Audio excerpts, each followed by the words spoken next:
Good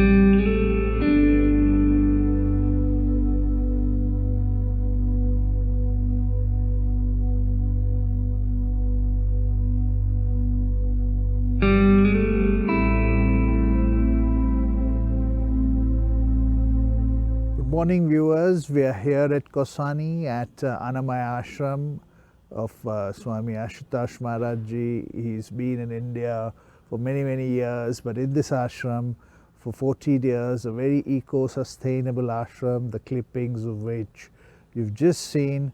Namaste, Maharaj ji, and thank you for having us here at your ashram. Beautiful ashram, and many Indians fail to follow this way of living, and you've done it so beautifully.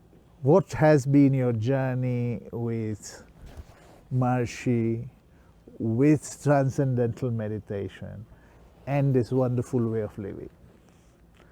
How did it all happen from Switzerland? Yeah, this is something which is actually a surprise to myself.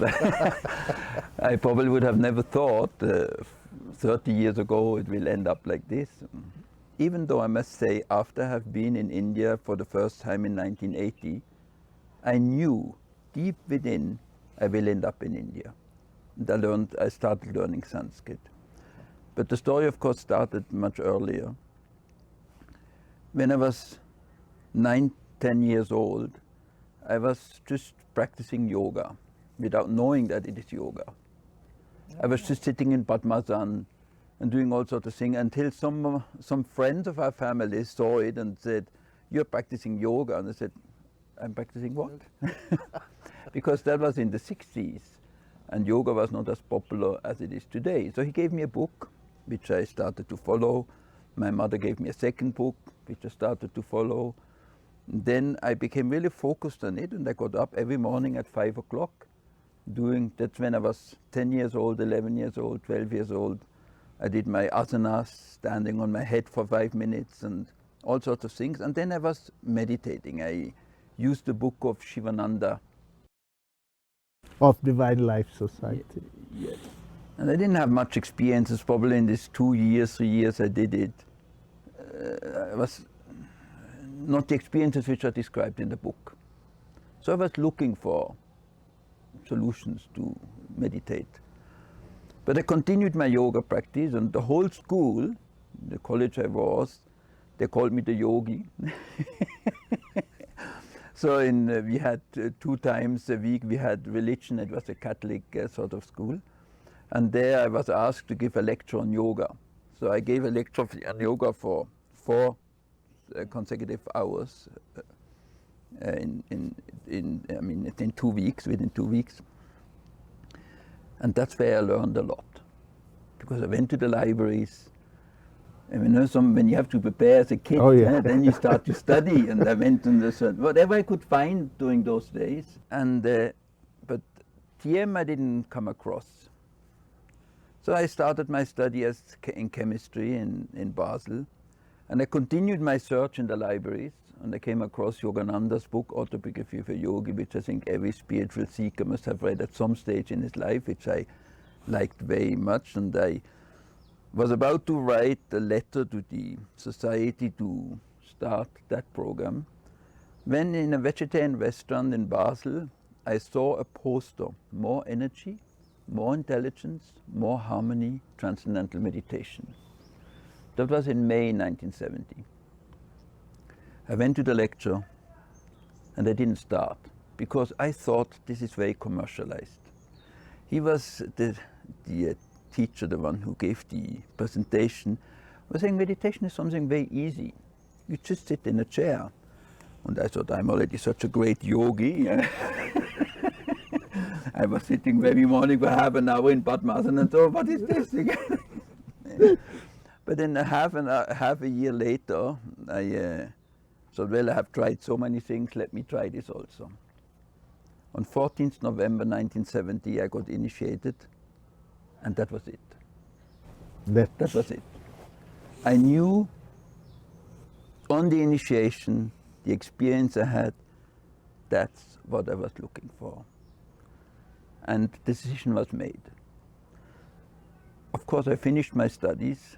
That was the request, and that was also the thing you had to do as a student. I was 16 at that time. Fortunately, I don't know how I deserved it, but Maharishi himself then put his headquarters for more than 10 years in Switzerland. And to make a long story short, I ended up there. Just after I finished my studies, I worked for some time in the French part of Switzerland, which is also a Swiss tradition. And then I went and left everything. And I was just 20 years old. How did your family react? Positive. See, what is my observation basically with all parents? Parents want to see their children happy. Yeah. That is the basic motivation of any parent. Yeah. They may be more or less fixed in a frame and think happiness lies by doing this or lies by doing that. But if the child is very firm and not wavering, then they accept. That is my observation. And my mother, so they accepted it. Yeah, she accepted. She was telling me many times when my mother became older and they were just having their card playing clubs and other members asked, how do you feel about your son just being there in Salisbury and not being married? And then she said, well, I'm hearing all the problems of your children, so I don't have these stories to tell. He's happy, so which was the right answer to say. So then I was with Maharishi, and it was, well, the best part of my life. I was 10 years there in Salisbury with him, and whatever I learned is the basis of what I'm doing today. I became a teacher, then I was then in the before I was just in the working staff and then in the international staff. And then traveled with Maharishi also. And then in 1980 I came to India for the first time. And then the second beach was, the second seed was put into my heart. I fell in love with this country, not because of the dust and the mosquitoes and the heat and and the jaundice, what you call it, the hepatitis I got when I was here for the first time. That was not, but something was there, or not was, is in this country, which you don't feel anywhere else in the world. And there have been in many countries. You either like India or you don't like India. I think there's so. Nothing in between. I think so, yes. That's once Lufthansa employee was telling me that, the lady, she said either this or that. And I was obviously on the side of liking, or I would say loving. It's more than liking, it's kind of, I was just fallen in love with this country. I think it is the Vedic sort of vibration, this chanting and this, which is still there, even though it is not on the level it could be, but it is there. Yeah, but you're doing wonderful job here with supporting acharyas and kids and teaching them Vedas and the Vedic way. It's not easy, I know it's not easy, and you could manage it, which is wonderful. What from now, from here, where do you go from here? Do you just continue with this setup, or you have? I will consult my Jyotishi. You see, everything is a natural development. Everything. I mean, I have not said now how did I actually get here. You see, I was with Maharishi. I was involved in projects, and it was in 1996 that Maharishi sent me for the third time to India, and that was the last time. And I was involved in an Ayurvedic research project, that because I'm a chemist by training. So, but then out of this evolved in other activities, but that was kind of the base. And then there were some problems which had arisen with some other activities I did for Maharishi.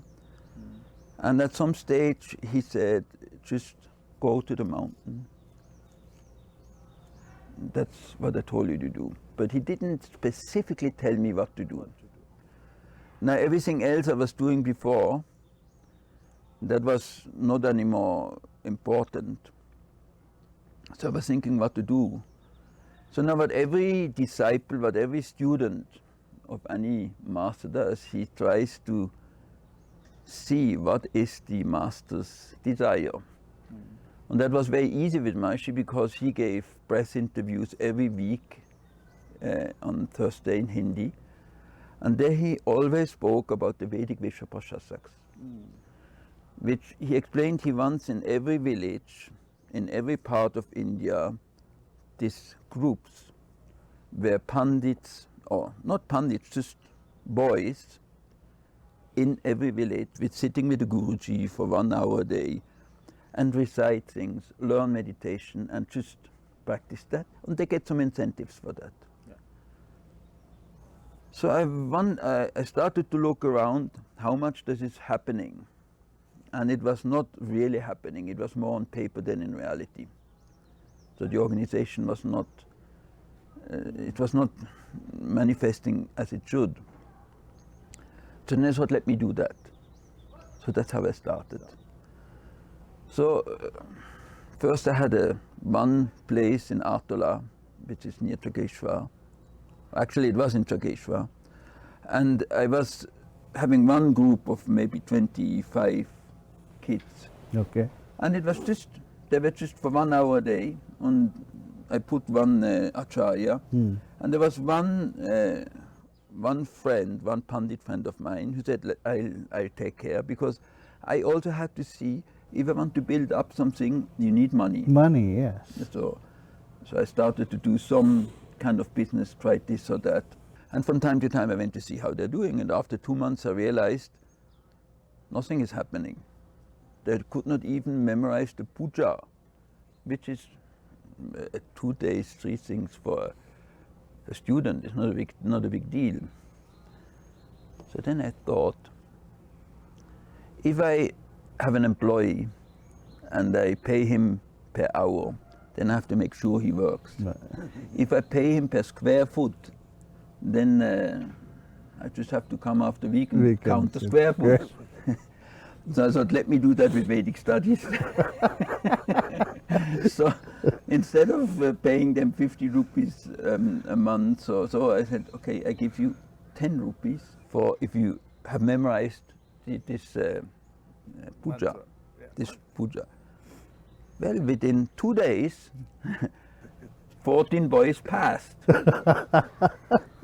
So then I said, now how much do I give to the teacher? And so I said, give me 5 times that quantity. So that came to 700, 800 rupees. But he expected more. And then I said, well, you have more. There are more children, you just have to make sure they also learn. But now he realized he has to work. Correct. So that he didn't want. So the first school I had was kind of crumbling. Okay. So anyhow, I went, there was just a Kumbh Mela in Nasik, so I went to Nasik. And there I got an email from Mahesh's secretary. Mahesh asking, what are you doing? Oh, I tell you, my heart dropped to my underpants. I was fearing because I was not doing anything in the Himalaya, I was enjoying there in the Kumbh Mela. And I said, now what to do? At that moment I learned one thing. See, my concept was, like any normal Western approach to a project, what you learn in any MBA, is you are having an idea, a plan, so then you organize the money, and once you have the money, you start. That is what any MBA teaches you. Yes. That is not what Vedic management is. Vedic management is, you have a sankalp, you take the sankalp, you start, and then the money will come. That's a major difference. Because I was kind of planning for the money and said, once I have the money, I start opening with several schools. Because I didn't have money. And now Mahesh put me under this pressure, because I thought the next thing will be you better come back to Holland, or you can, which I didn't want. I immediately left Nasik and I opened within 1-2 weeks about 12 schools. And I had no money. And I told them, I only had to give them the incentives. I told them, I will give you, you can don't worry, and because I have a white skin, people always think you have a lot of money. So they trusted me, and then I started like that, and I made a film. I filmed and I made competitions with them, and it was going well. And this film gave me sponsors. So then I started to have a backbone. So, but the step was start, have the sankalp, start, and it comes. Now you ask me what is the plan? Yeah. Well, that was also taken at that time. During those days, actually before I started with this activity, I did a tour with 6-7 pandits and 2-3 friends to all the big temples in Kumaon Gawal, including the Chardam, all the big temples here. And we did Rudrabhishek in every temple. And the sankalp was make the Himalaya Vedic again. Wow. That was the sankalp. Wow. See, at that time, I was working very close with Maharishi, and Maharishi himself planned to come to the Himalaya, move everything to this place. So I thought it will be happening in any case. I was not realizing I will have to do it myself because Maharishi never came and it didn't work out. We planned to, so.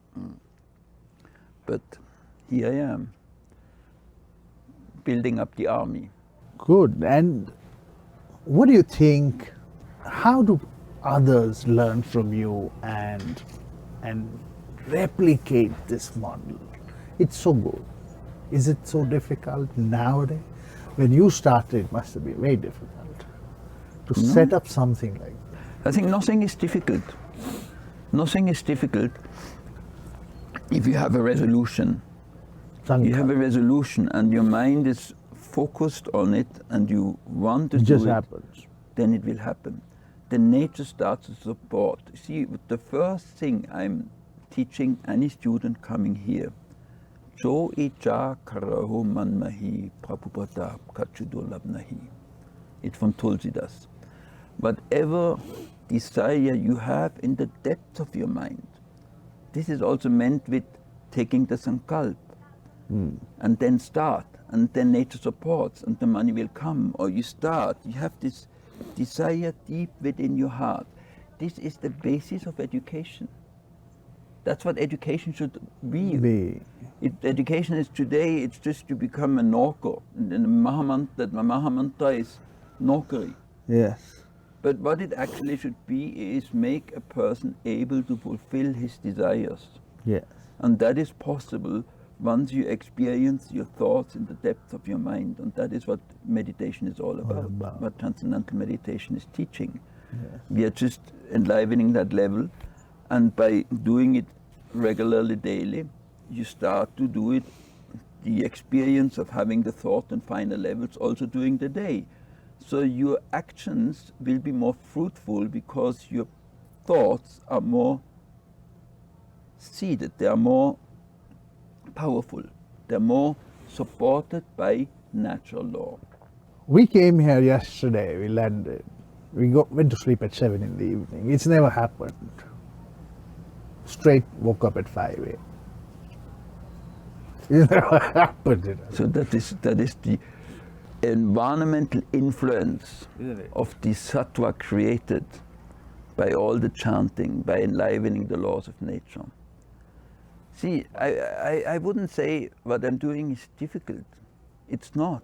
It's most enjoyable and it's easy because what we are doing is what is needed for the time. It is necessary that people again realize that natural law is not having a flower garden. That is also there. Natural law means being in tune with your innermost self. And then you naturally do what is good for you and the environment and the whole world. So that was the whole teaching of Maharishi all the time. Now look at the current times of pandemic and viruses and masks. How do you see the time going forward? Well, it's a question of awakening. The people will realize, and they are realizing and more that this is just a gimmick by the people who want to control the world. You see, the goal is to, what is the most dangerous drug? Power. Anyone sitting in power will do everything to keep it. Money and power. Well, money is an instrument of power. Yeah. So anyone who is sitting in this position, who controls the world, they want to have more control. So that's all what this is, those people who are sitting in this position. And this COVID sort of pandemic is nothing else than an instrument for that. And that everybody starts, not everybody, but many people start to realize. When 9/11 happened, I thought people realizing at that time, but we went back to the old ways. For me, the biggest shock in 9/11 is not the event, but the fact that after 19 years, people have not yet realized that the whole thing was a gimmick trick. Yeah. I think now, with the COVID, because that attacks everybody, not only one city, so there are millions of people waking up. So you I see a think this good Vedic future. way of living and things like that will always help people who really want to go this way, isn't it? Else, you can continue going your normal way. Still, again, after 15 years, there'll be something else. See, Vedic living means living along with natural law. Yeah. Now, there are many traditions in the world. There are many, all these South American Indians and the Aborigines in Australia. If you look at them, they are very similar to the Vedic tradition. I would say they are remnants of the Vedic tradition in their own way, in their own right. And they all say the same thing. We just have to realize that life is in a sense bliss. Life is in a sense to grow in fulfillment. And if we have the tool for it, which Maharishi has given in a very simple way, I'm not saying it's the only way, but it's definitely the simplest and to my own experience of my childhood time, the most effective way. But anyone who is just experiencing his inner self and gets educated in that way will find life blissful and easy and will grow in a natural way. And that's a question of education. Today's education system has to improve. True. That we have this sort of qualities has to be infused in the education system, that everyone has a chance to find his own self, have a growing creativity with a lot of support of nature, because as we say, Jo Icha Karo Man Mahi Prabhupada Kachudolam Nahi. This is the main thing, the small little thing, and it solves all problems. The world is going online because the travel is restricted, lockdowns, virus. How do you see TM going online? I know it's difficult, but what would be your view? It's going on. We have as many initiations now as we here in the area as we had in 2019 or before. As I said, this will not be the future. They try, but it will not. People realize it and it will stop again. Then I'm 100% sure. Already you see the loosening up everywhere, here India especially. I mean, people are not taking it serious anymore. If you ask how many people want to get vaccinated, three weeks ago it was 90%, now it is less than 50%. Yeah. People are waking up. They're waking up that this whole thing is not worth it. They'll take the risk. True. And True. The game is lost basically. It will go back to. It will go, and it will not go back. It will be better, because people realize more and more the game which is played, and the essence which is there. Because this COVID had also a good effect. Many people, when back to their roots, started to something in local areas, use their creativity, and the government was also supporting this move. So I see many good things coming out of this. This is a transformation, it's a phase transition, you can say. I think there will be a good outcome of it. It will be not You're hopeful, huh? more than that. Yeah. I'm sure of it. So how is transcendental meditation going to help people who have, in this current time now, a lot of mental, emotional issues? People have lost jobs, people have lost their family members. Very difficult for them to cope up. They don't know how to cope up. Well, if they start to meditate, they will find a big change. And that's what, so we're coming back to it. They would want to say, I want to do transcendental meditation, but I can't do online. No. Go to tm.org. Then go to your country, and then in the country you go to your city, and you will find a teacher. Nobody will forbid you to go and contact the nearest teacher. That is not a problem. Anyone can. This TM is all over the world. So that's not a problem. That's not a problem. What would be your message to the world going forward? Realize yourself. Make this the focus of your life. Go inward. Go inward. Practice transcendental meditation and enjoy. Yeah, Life is it's as simple, huh? Yes, it is. It's simple. Life is it's just bliss. It's so every day. I mean, of course, we are here in a very peaceful, blissful, beautiful place. You've got beautiful place in middle of the forest. But everyone who practices sincerely meditation and yoga, he will have the chance to daily get to the source and just recharge his batteries with this bliss and happiness within. Because happiness and all this comes from within. It's not coming from without. Yeah, it's all within. It's not depending You're who right. you are with and what book you read or what. It's basically, it's a feeling which comes from deep within. Yeah. So you just have to access, you just have to let it happen. It's a natural thing. It's not something it's just, the TM is just a little kind of trick to unlock, and you know yourself, and then it happens, and then it continues. So that is...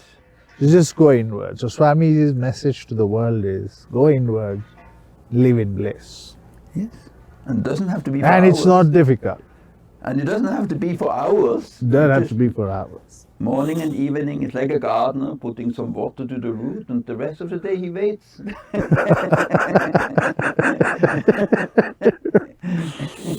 Great. It was wonderful having Swamiji for this interview. We'll have many more wisdom talks with him in future. Online, Swamiji. Yeah, no problem. Yes, online is. I mean, there's actually a good thing also. It happens with this Corona. There are many online courses happening now, and you get best professors, best sort of specialists into your living room. So you don't have to go anywhere. You just can turn on. Yes, and Swamiji will be giving some wisdom talks from time to time, if not TM meditation. Yeah, of course. We can speak about so many topics. There's so many things. Great. So we end the interview here, and hope you enjoyed it. And anybody who wants to get in touch with the Swamiji and the ashram, you will have all the details post this interview show. Thank you so much, Swamiji, for spending your time and having us here. Okay. Thank you very much. And we'll see more of you, Swamiji. Okay.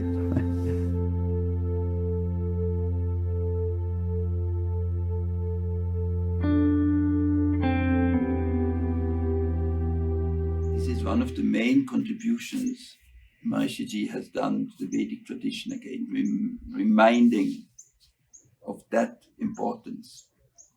And I want in this connection tell you a little story. A couple of years ago, I was sitting on my balcony working, and the Pandits were doing some recitation, much too fast. And they are told, but it is a very natural thing. Anyone knowing something well will do it efficiently and fast. But maybe fast, but this is not good in terms of Vedic recitation. It should not be fast. So I dashed down to the hall where the chanting was going on. And as I came in and they saw me coming, the speed went down. So they know that they have done something which they should not have done. Then I was thinking in my mind, what I'm going to do now. Should I get angry or what? But I didn't say anything. I said, we speak about it tomorrow. Next day, what I did, I asked everyone to take a piece of paper and sit anywhere in the hall, not that they can see each other's paper, and answer me 2 questions. What is it what Maherishi's contribution was to the world, which is the most important, and what it is what Maherishi's contribution was to the Vedic tradition? It's a difficult question because they do not know what I expect them to answer. In terms of the world, there were many people said yes, the teaching of transcendental meditation, but more important than that was that Maharishi basically saved the world by creating this group of yogic flyers around the world and stopped the outbreak of a third world war. There's a lot of research about that. It's a topic in itself. The second thing, one student, he wrote a sutra, Mantra Brahmano Vedayam Deyaham, which is from the Kalpa. What it basically means that the Ved is consisting of 2 things, the mantra and the Brahmana. Now the Brahmana is a body of texts which instructs how to recite and how to handle the Ved. But much more than that, the Ved itself explains what it means. In the Rig Veda, there is a Riksha, it says, Riksha Akshare Parame Vyoman Yasmin Deva Adinisha Vishadu. Yastan Naved Kim Richa Karishyati, meaning the riches of the Ved emerging out of the para level. See, the Ved is not something which is written by anyone. It's an internal reality which gets experienced once the experiencer, the Rishi, the one who sees it or rather hears it, is established on that level of para, that level of absolute transcendence. Then anyone would hear it if he is on that level and if the atmosphere is pure enough. So the Veda says if you are established on that level, then you will have an effect. Yastan Naved, if you do not know, if you don't experience that level, then what can it do for you? So this clearly shows that the experience of the transcendence, the experience of that inner silence is the basis of having an effect. Maharishi explains with the help of the sutras which he took from Nyaya and Vaisheshik, where he explains the emergence of the mantras coming out of the silence and going back into the silence, and then the transformation within the silence. So the transformation, you see, kalp means change. So we want to change something. I'm always explaining to the acharyas and to the students, you are engineers of nature. You are the real engineers. Science, Vedic science, only works if we are familiar with the level of the Adhyatmic and the Adidevic, and not only the Adibhautik. So that level of Adhyatmic and Adidevic is an essential part of Vedic science. And the moment the student and the Acharya and the Vedic Pandit experiences within his own physiology that silence, then the effect of the chanting will be measurable. And I'm saying measurable because that is one research we are doing here, which has also been done in other ashrams of Maharishi and elsewhere, where we are measuring with the EEG the effect of the listener's brain, whether it is fast or slow. And you will see the moment the Veda is chanted fast, the brainwave coherence is much less than what you see the moment it's chanted slow, with the gaps, because in the gaps, the transformation is happening. The mantra without the gaps have no effect, and the gaps without the mantra also not. So both are essential. Therefore, the great emphasis is done in Anamay Ashram that all the acharyas teach them to chant it slowly.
The one that makes me laugh, he said, and threw his arms around my neck.